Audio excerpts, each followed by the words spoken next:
Hail comic book fans! Today we are talking about KOKIN Issue 2, a part of the Astonishing Times universe. Now, within the second issue of this KOKIN series, it dives deeper into the world of what KOKIN means, right? Because it's not an individual person, it's a title, right? And within the first page, we see the glimpse of Infinite, the Superman of this universe, fighting this giant kaiju-like monster.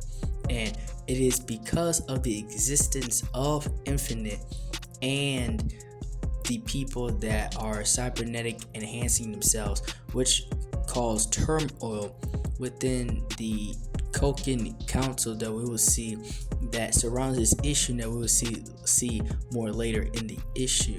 Now, with the sensei, right, in the main character, which is the future KOKIN, even though he is an adult now, he still very much acts like a kid, and that can be both a good and bad thing depending on the situation. In this case, it is bad because he wants to go out on the town because they're in Tokyo. So he wants to see if he could find his old friends, and he ditches the guy that's pretty much supposed to be watching him, and he comes across this woman that is getting attacked, right?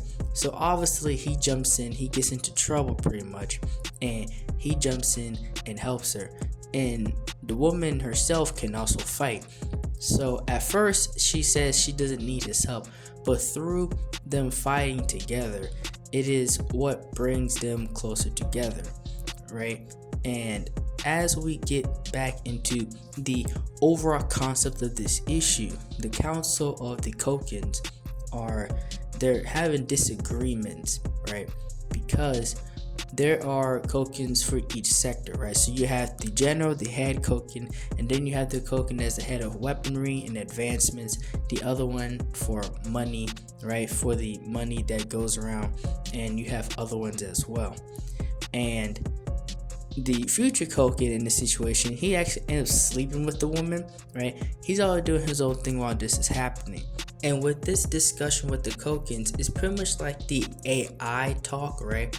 One party wants to embrace the technology and advance it for themselves to move forward, while the other half wants to stick to their traditions.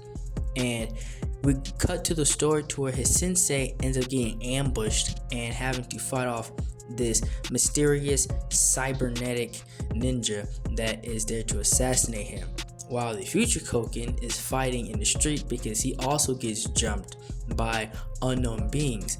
And unfortunately, the sensei ends up dying in this case because his opponent was simply too advanced, right? He used extra utilities, to be able to win the battle. And that's when the future KOKIN ends up getting captured. Well, that's all I have for this video. Like, share, and subscribe for more. Thank you for watching.